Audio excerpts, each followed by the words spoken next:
The cost of living crisis in the United Kingdom has been pushing record numbers of people to turn to food banks for help, with massive increases in the number of food parcels being distributed in the past 12 months. A startling 3 million food parcels were given out in 2021-22, according to the Trussell Trust, a charity that has worked hard to build a network of food banks to support those in need.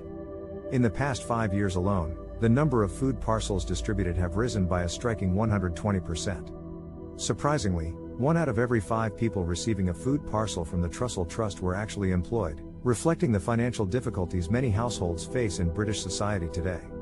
The northeast of England saw the highest increase in food parcel numbers over the last year, with the number of food parcels given out there increasing by a staggering 54%. These figures just go to show the shocking magnitude of food insecurity within the UK.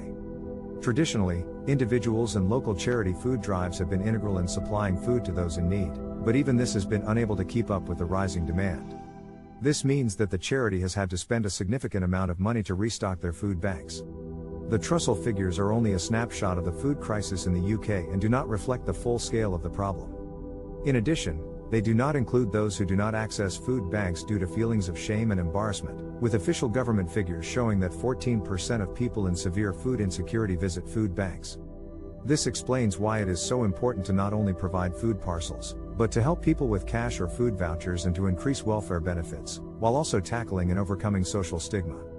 In response to the crisis, the government has made one-off cost of living payments as well as increasing benefit levels and the national living wage. However, these payments have so far made only a temporary difference to the situation. The recent record figures of distributed food parcels sadly only highlight the increasing cost of living crisis here in the United Kingdom. It is clear that we must not only work to increase the amount of financial support readily available to those in need, but also to reduce the shame and embarrassment a person might feel in having to seek help from food banks.